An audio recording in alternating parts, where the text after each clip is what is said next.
I think that's the one thing that I do that I think that, keeps me like, okay, I'm doing this for myself, but I really don't do a whole lot for myself. I travel, I work, and I'm always starting new companies. So like, that's the thing is like, my thing is like, I live for making something real, And so like, I'll spend all my time and energy trying to build the next thing, whatever I'm passionate about.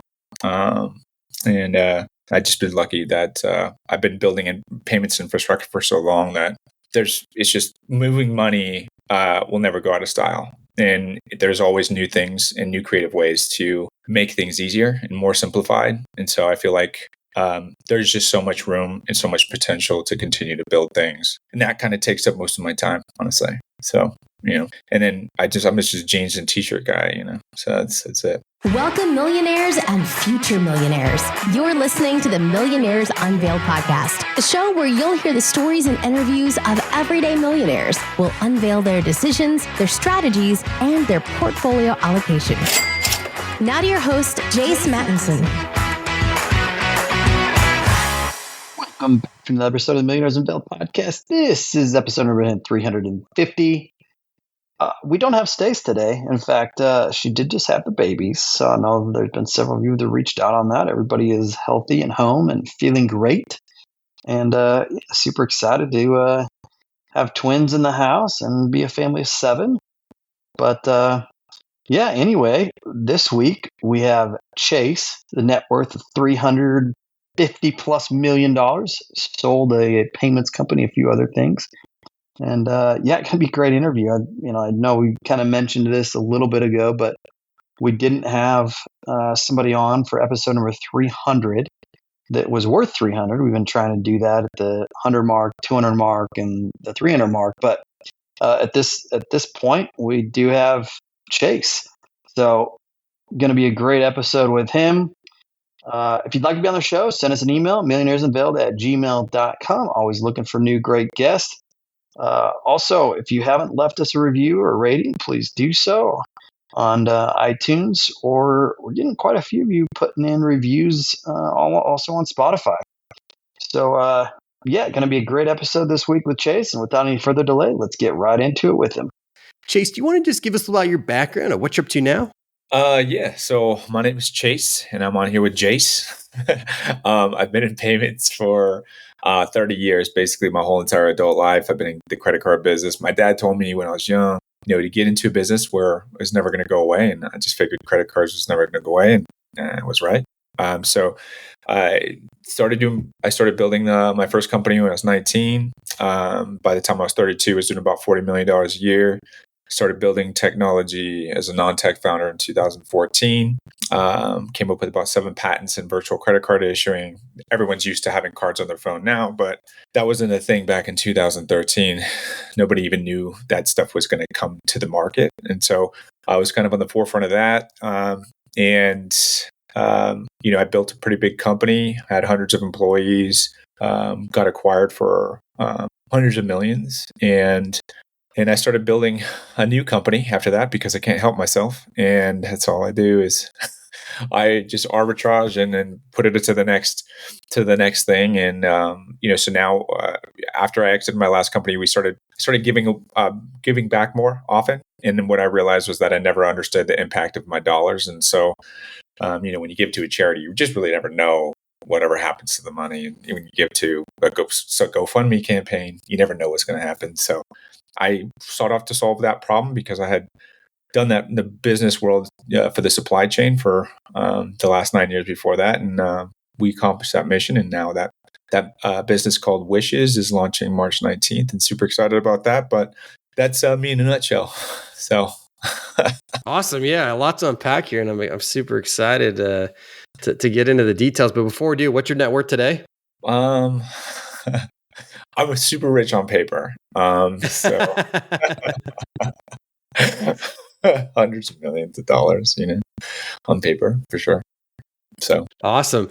And kind of in your mind, how do you break that up? Is it all in business, or do you have some other hard assets that you kind of diversify into? Yeah, I don't like my whole world's in digital, so in private companies. So I've made my fortune in private companies. And I've invested in other entrepreneurs that I believed in. And then I essentially made a lot of money by putting together lots of clumps of money to buy public companies like Facebook before it went public, like Dropbox before it went public. A lot of big companies like that are huge now, where I got thousands and thousands of free shares for doing all that legwork. And now Facebook's like $500 a share, right? So stuff like that. I've been doing that for a long time. So I do have money in the markets, but only in stuff that I believe in long term. So I won't do anything short term. Like Bitcoin, bought a bunch of that like when it was like $3,000. And then, it went to 19,000, and then everyone was mortgaging the houses to buy Bitcoin. But then it fell right back down to nothing. And now it's at 50,000. So, but to me, I don't care, because at the end of the day, I know what it's going to eventually be worth. And so like, I only invest in things that I think are going to be worth something long-term. And I don't really look at it short-term, because otherwise I'd probably just cry myself to sleep every night. So, so Amazon, Facebook, stuff like that. I do have a portfolio of that stuff. NVIDIA, of course. I did NVIDIA before. NVIDIA was huge. So I have a lot of stock of that. And everything else is in cryptocurrency and private companies. And of course, I bet on myself most of all. So, Interesting. And no real estate? I do. I just don't. I do own real estate, but I don't own real estate like people would think I would own real estate. And it's just because I just don't. I just don't. I don't want to manage it. I would rather. There's other ways that I like to make money, and I like to have liquid assets that I can easily leverage and take advantage of, and not let where you can't do a lot of things like that with real estate. It's just not my way. So interesting. Yep. Do you have like a certain level of liquidity that you do like to keep in liquid cash, or do you try to deploy absolutely everything? I deploy almost everything. So I'm always deployed. I do have cash, and I use I keep a lot of my my holdings in banks that arbitrage the bank accounts. So like if you think about like the way that banking exists now, the biggest banks like BMO, Bank of America, Chase, if you have the interest rates you can get on there are like 2%, and that's if you have like $1 million with them, right? Or $250,000 with them. But there's banks out there that arbitrage the interest rates in the float, and where you can actually throw millions of dollars into those bank accounts, keep everything liquid, and earn 4.5% on the money just for it sitting there. So I don't like to, but 4.5% is whatever. I'm more of a home run hitter, so I've never been good at just getting a single. So I'm either all or nothing. I'm going to be super rich or totally broke, one or the other. There is no in between. Interesting. And do you own your own house, or do you rent? I rent. Yeah. Do you really? That's awesome. Yeah. I love it. Yeah. I love it. Yeah. Has it always been that way too? I like to be mobile. I like to move around a lot, and I just don't like.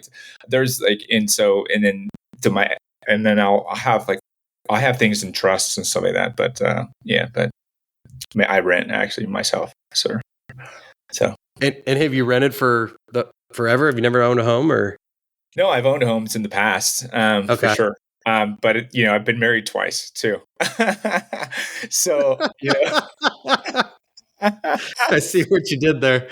Yeah, so, I actually bought houses, and then I gave them away because I have a son, and I just didn't want to disrupt his life. So it's just easier for me to rent. I'm a cowboy, like I can live on the prairie, and it's all good. So that's awesome. Do you spend like somebody of your wealth would expect in terms of cars or private jets or any of that stuff? Pretty low key. I'm super low key. I'm super simple. Super simple. I do like to drive nice cars. I was the very first person that had like the GT63s right when they came out, like 2020, 19, something like this.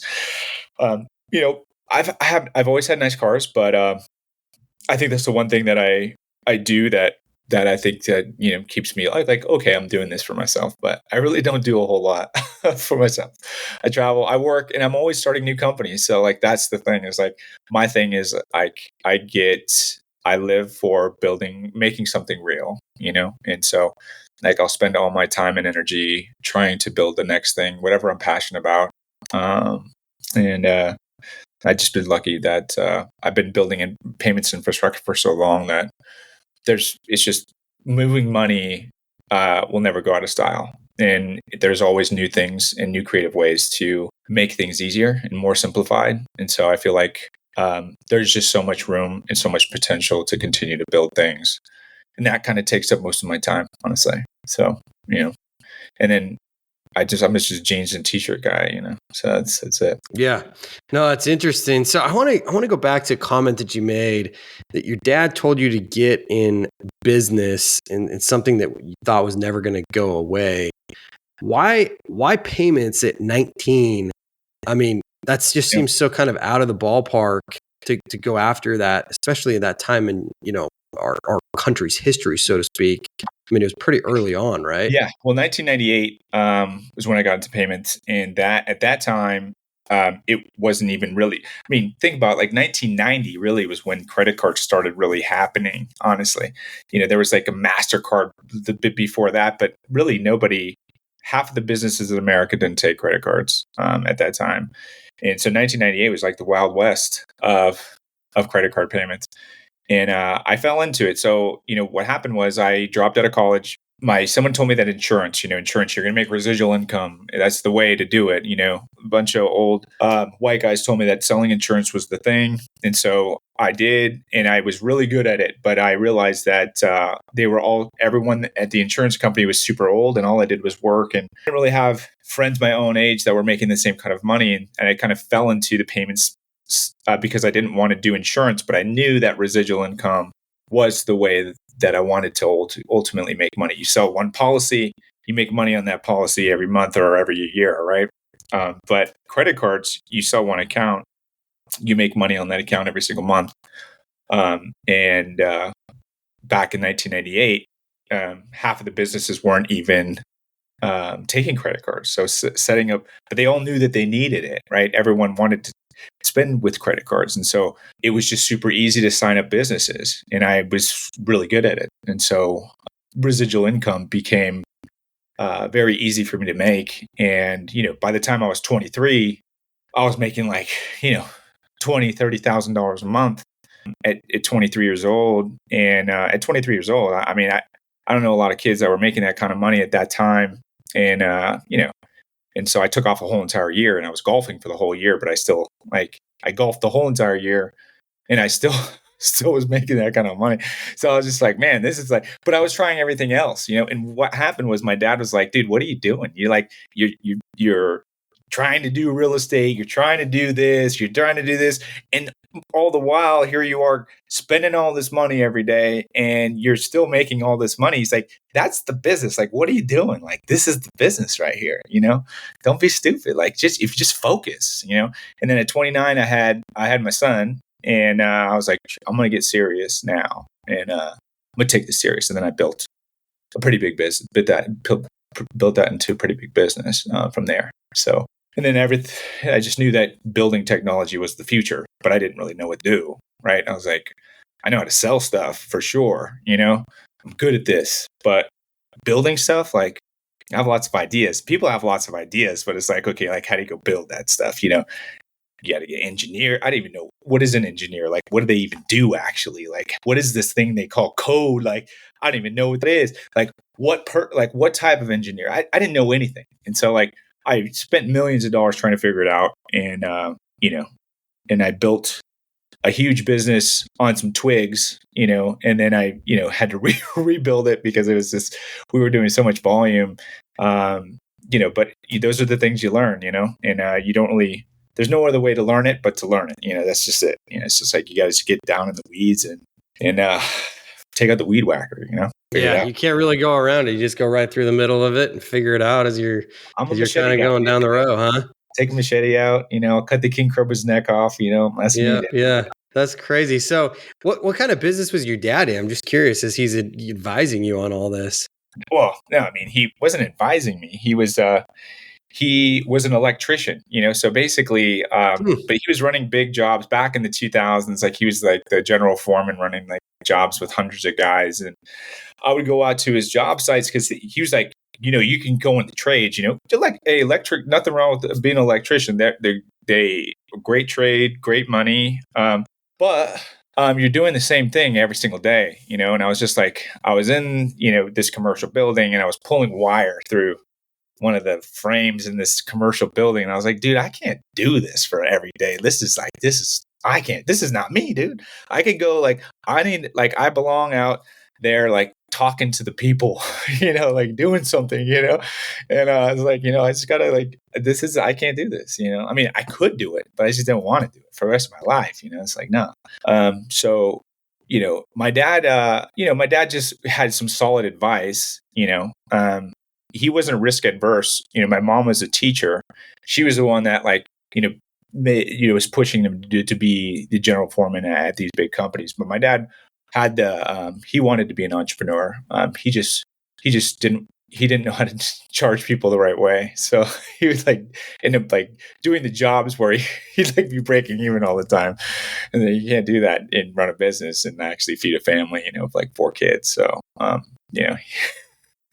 but he really had the heart of an entrepreneur for sure. So that's awesome though. I mean, it's pretty remarkable when you talk about him like that he's steering you as you're golfing and saying, dude, you got this business right in front of you. Like, why are you doing all these things? And fast forward 10 years and you sell for several $100 million. Like, wow, Dad, you were pretty right on. Well, I mean, I think I'm like the guy that has to touch the stove 50 times, before I'm like, dude, that shit's hot, what am I doing? That's my whole life. So what was it at 29 when you had your son that flip switched where you got real serious about building it? I think at that time, obviously I was just that was the moment where I was like, well, it's just not just me anymore. I always did good, but I was always messing around, and I was just like, I got to really start focusing so I can, have a life that I can build a life for him that's different than mine. And not that mine was bad, but I just wanted it to be different, for him. And so, it's when I started focusing, and then I started building big partnerships and relationships. So I got big relationships with banks, and then, was boarding all their clients. And then I got the second largest hotel association in the United States when I was 30 years old. And so I traveled around the country and for 8 years and signed up thousands of hotels. And that's, that was kind of the basis of how I built most of my fortune in those days, But I think when you work hard and hustle, put yourself out there, you get lucky sometimes, and I met the right people at the right time. A lot of big strategic partnerships that ended up working out and turning into big opportunities that panned out over time. So, do you regret selling it all when you did? Now that credit cards are pretty much the only thing that we use. No, I mean, for me, it's I'm one of those guys that just I'm a great starter. I can go launch a company and I can get in the weeds, and then I get bored. So I want to get it to a certain size, and then I want to get acquired. I don't want to do it forever. I want to basically build something that matters, that people use and find it useful. That's the best feeling for me, is that when other people find it useful and they want to use it and they get value out of it. That's what drives me, honestly. And after we reach a certain amount of scale, I want to do it again, just doing it something else. It's my heroin, So fast forward to now with this new company that you're launching, and as it relates to kind of giving back, I mean, kind of walk us through this journey a little bit from where you've been to kind of where you are now, and why this is, tugging the heartstrings at this point in your life. Yeah, well, I think I rushed into an acquisition because I had a huge accident in 2021. And when I had that accident, my life changed in an instant. And I just realized how quickly things can change. You work so hard to build something and build this huge fortune, and then all of a sudden it could just be gone tomorrow because you did something stupid, or you made a wrong move, or you made the left turn at right turn at Albuquerque, and now you're in New York. Who knows? At the end of the day, life's short, and I want to leave a legacy, and I didn't want it to be about me. My first company that I was building technology for, I was obsessed with becoming a $1 billion company.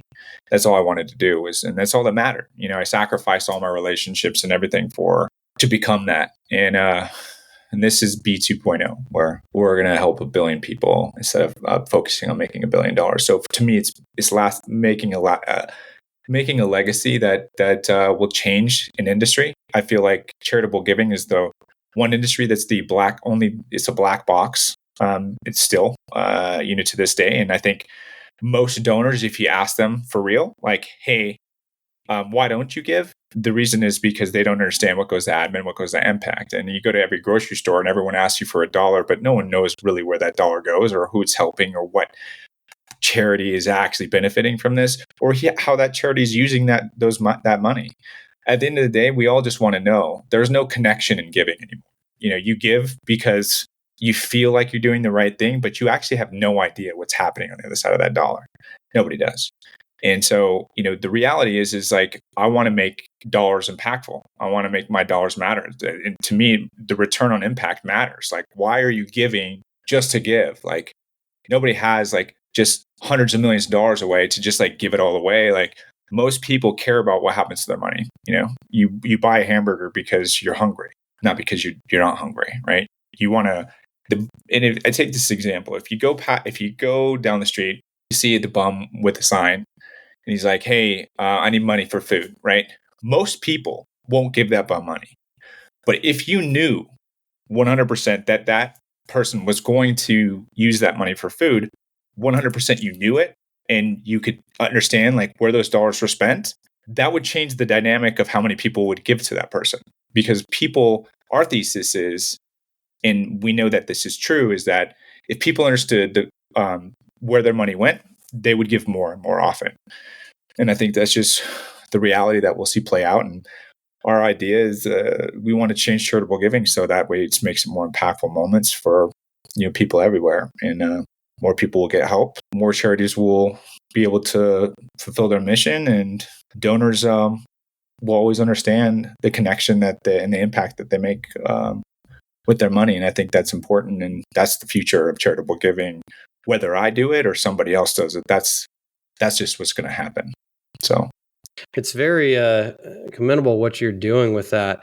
I'm curious to know, and it's hard to kind of rewind hindsight 2020 a little bit with accidents and stuff, but do you think you would have had this mindset shift if you didn't have that event in 2021? No, I don't. I think I was a different place in my life. So I was very arrogant. I was very on top of the world, and I felt like I was untouchable. And then I just realized that, I was a very selfish person. And so I think at that time in my life, that's just who I was. And sometimes it just takes what it takes for you to actually look at things differently. And for me, that's what it was. And, I wouldn't have wished what happened to me upon anyone, but I feel like it changed my life for the better. And it made me, it set me off to create something that I would have done otherwise. Things happen for a reason. I wish it didn't happen to me, but it did. And but I think at the end of the day, it's like it became my power. So mm-hmm. Talk us through a little bit. You talk about being able to decipher between kind of admin and impact, and I think that's a great distinction to make as it relates to charitable giving. How are you going to do that with this new company, and what does that actually kind of look like tangibly? Yeah. So we actually, so first of all, every crowdfunding platform out there today, nobody can give you a tax deductible receipt, first off. So like GoFundMe, none of them. The reason why is because you can't donate to an individual and actually get a tax deductible event. However, that's all because they're all set up as for-profit companies. we're a public 501c3. And so all donations go through our 501c3, and our 501c3 manages and governs that impact to whatever that is, that cause, crisis, individual, whatever. And it's category specific. So we actually turn those donations into virtual MasterCards. So I've been building financial technology now for the last 11 years, and I was pioneering virtual credit cards before virtual credit cards was actually ever on your phone. And so we can turn those donation dollars into actual MasterCards and then push them directly into usable into our shopping portal, which is connected to about 1,000 different retailers. So if you think about where everyone shops at today, where you shop at today, I shop at today, Walgreens, CVS, Sam's Club, Costco, Kroger's, Booking.com, Expedia, everywhere that you could possibly buy anything tangible, service related, Uber, Lyft, that's all inside of our shopping platform. And so we can deliver those dollars same day. And donors can always understand the impact that those dollars are making because we're the card issuer. So when we turn those donations into actual virtual MasterCards, you can see them delivered, you can see them spend in real time. And those wishers in our platform are able to use those dollars immediately and get those services the same day. Where platforms like GoFundMe takes 10 days to deliver the funds. Facebook takes 3 quarters or a quarter. They don't deliver funds for a quarter. So if you make a donation to any campaign on Facebook, those people or that charity is not getting that money for 3 months. On Instagram, it takes 45 days. So the reality is this is a huge problem nobody really knows about, but the biggest problem that donors face is they have no idea where the money actually goes, how it's being spent, or what difference it made at all to anybody. And that's pretty much with any charity. 76%. There was a huge survey that was done by Candid, which they do all of the 501c3 validations for transparency on the back end, just transparent on their financials. But 76% of all nonprofits that collect donations of any sort are not able to show the impact of those dollars because it all goes into a pot. You think about the Red Cross, right? Red Cross, not a bad charity, good charity, right? But they're huge, right? So when there's a forest fire or there's a fire in Maui, for an example, you want to help Maui. When you donate, it's not going to Maui; it's going into a big pot. And so you think you're motivated because people give to people. We're emotionally connected to the story. We want to help Maui, right? But your dollars aren't going to Maui; they're going into the pot. And resources are already allocated on the floor out there, right? And things are already happening on the floor out there. But whatever dollars you're putting towards your Maui, because you're emotionally connected to this Maui story, and that's where you want your dollars to go, you want that impact to happen, that's not what's happening. So, the reality is that that's just not the way it's done today. And we're trying to change that, because impact to me matters. The reason why I was emotionally giving to Maui is because I wanted to help and make impact there, right? Not, throw it in a pot where it get used and allocated somewhere else at some other point. That's not what people give. People give because they want to help, right? At that moment when they want to help, and that's just not what's happening today. And we're trying to correct that. So that's awesome. And you said you wanted to hit 1 billion. We want to help 1 billion people, right? So okay. In our platform, I think as long as there's transactions going through, it's free to everyone to use. But the retailers in our platform are basically paying us to send them all this traffic. And so we essentially are able to make money without charging anyone a dime. So that's cool. That's awesome. Well, we kind of talked about your Wishes company, but anything else that you want to accomplish? Where do you go from here? You've done so many crazy, amazing, lived through it kind of things. And this one seems like this is kind of the icing on the cake. But is there anything else, BHAG stuff that Chase is going to do in his life? I think, at the end of the day, I want something that's going to last that I can, be super proud of and that my son can someday, be a part of. And I think that's going to be, and I just want to be a dad. I missed a lot of time trying to build these companies, and I want to just grow this and have him, be proud of the little kid that we built, and then hopefully watch him play some college football, and be the crazy dad in the stands. No more golfing. It's football, huh? I'm not, I think I have phases of my life, where like I'll do things, like I was the hardcore golfer for a big portion. And then just don't golf, And so I Mm-hmm. think that's just kind of how I'm all in on something. And then I'm like, this is good. Then you're So, out. yeah, that's it. That's awesome.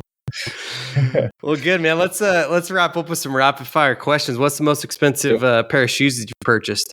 Probably my midnight Jordans. Those are like $600. So yeah. Nice. Yeah. What about the most expensive meal out that you've paid for? Oh, sheesh. I mean, I think I've dropped probably 22,000, out at a club type of thing, but, Okay. yeah, 22,000 at a club, I think is my most expensive. Yeah. Okay.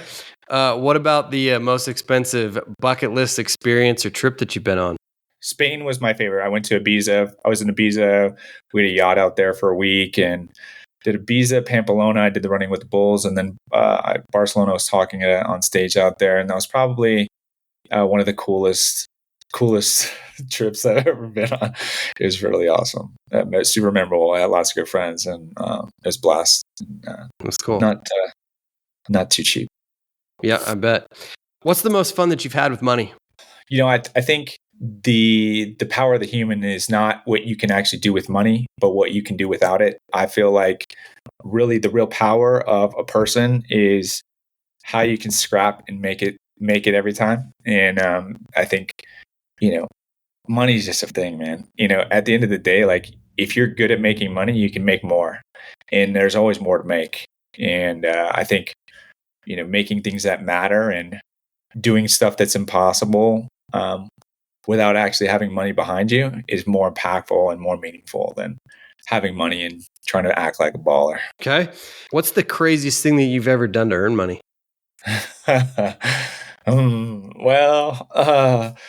Yeah, that's a good question. When I was 19 years old, I used to strip for I was at bachelorette parties. Okay. We've had a few good ones like that on here before. Yeah. That's awesome. All right. Did you make some decent cash at that? Yeah, I did because I was a personal trainer, so I thought I was like, okay. Yeah, so it's a little side hustle after the personal trainer is done, huh? Exactly. It's good times. Hey, I'm in Austin, Texas, and they've got professional ones, I think, that are on some of those apps now where you can order in like 10 that show up at the pools, for the bachelorette parties and stuff. Yeah. It's kind of like a wedding place, and like it's a little intimidating, honestly. Like as a guy, like you go there by yourself and you got like a bunch of like chicks. It's actually you think like, oh, this would be the coolest thing. It's actually it's kind of intimidating. It's scary. Yeah. You're like, hopefully they bring a few bills, because if not, like I gotta get out of here quick. Yeah, man. That's awesome. Yeah. That's awesome. What's the dumbest thing that you've ever wasted money on? Oh man. Well, I've had 2 wives, so that's fine. Heard that one on here before too. Yeah. Yeah. My second wife was probably the dumbest thing that I've ever wasted money on. Right. Okay. They say marriage is $1,000, but divorce is $100,000, right? So, or zeros in your case, maybe. At the end of the day, like I think sometimes it's just easier. It's they say it's cheaper to keep her, but the reality is like if you're not happy, like it's just not worth it. You'd be miserable your whole life. Forget it. Yeah. So, yeah, for sure. What's something that you spent way too much money on, but you don't regret it? My son. I think, a lot if they did the calculation on what people spend on kids, like even like a low income family or like middle class family, by the time they're like 21, you've spent like close to $1 million, right? But I think, when you have money, you tend to, do everything and anything and everything that you can. And so I think, my greatest investment is also my son, but some of the dumbest money you ever throw at stuff is also your kids. No, trust me, I get it, man. I got 3 and I got 2 about to be here in a month, so I'm gonna have 5. And oh my god, some days I'm like, what are we buying another stroller for? Can we have one? Like, did I already buy 3 of these things? Yeah, it's like, I mean, it's always something. If you have kids, you're always spending money on something for sure. There's always something. There is. Yeah, there is for sure. So it's not dumb money, but you know what I'm. No, I get it, man. You love them, and then you're like, I guess you kind of do need new shoes. All right, we'll get them. Exactly. It's always inconvenient, But yeah, I gotcha. What's a key lesson that you learned from childhood? The key lesson that I learned from childhood, I feel like, I was always the underdog, but you can't ever count out the underdog, because you can't judge a book by its cover. I used to do a lot of judging, I think, but I don't do that anymore. You can't really judge just by looking at something or someone. You really gotta listen and understand, and I think those are things that I learned when I was young, and I still take to heart today. So. Awesome. What's a closely held belief that you once had that you recently changed your mind on? I always believed in God, but I just recently got baptized and became a Christian. So I think I believe in Jesus, which is new for me. So that's cool. Congrats, man. That's awesome. Thank you. Is there any bucket list experiences that you're looking forward to in your life that you haven't had yet? I definitely want to go to Vietnam. I haven't been there yet. I heard it's beautiful, and I think I just want to spend a lot of time traveling and just trying to make as much impact as possible. So I think that's the second half of my life. I'm 44, turning 45 this year, and I just want to spend as much time as I can going above and beyond what I think I'm capable of, and not leaving anything on the table. So I don't think I want to build any more companies after this, but you never say never because I'm a psycho. So I'll probably do it. Any last piece of advice for somebody who's just starting out? I mean, I think try not to compare yourself to other people. I think the things that I used to always do is I always used to compare myself to, you see the people in the news, like, obviously you can't compare yourself to like an Elon Musk or stuff like this, but you see guys that are doing well, and you try to compare yourself to them. Like, why didn't I do this in like 2 years or, whatever. Like, the reality is like everyone's journey is different, and life is hard. It's not supposed to be easy. So, it's the first million was hard to make, but the second and third and fourth wasn't as hard. And I think, as long as you keep putting one foot in front of the other, you have a chance, and it's just never giving up. And that sounds super cliche, but the reality is like life sucks sometimes, dude, and the journeys. And so, and the only time people think the journey was amazing was like the people that are sitting at the top going, dude, that journey, oh my God, I learned so much. Because you only can appreciate it if you make it out of the journey, and you can realize, like, take those things out of there and be like, okay, like this was like suffering, but it was all worth it, because life is suffering, dude. It's not easy. And, I think you just have to keep going and realize that, what you're doing it for. Because in the end, it's like a lot of times you have to question yourself, your sanity, like why you're doing it, because it's hardest. And, so don't give up. That old story where, the gold's right on the other side of the line, and the guy gives up, that's basically what life's like a lot of times. You work really hard and you just feel like you're not close, but you're closer than you think, and you just got to keep going to make it all happen. So, stick with it. That's it. It's awesome. This Chase, net worth in the millions of dollars. Thanks for on the show today. Hey man, thanks for having me. I appreciate it. Thanks for listening to the Millionaires Unveiled podcast with Jace Mattinson. For more stories, investment opportunities, and information, check out our website, millionairesunveiled.com. See you next time when you'll hear from another everyday millionaire.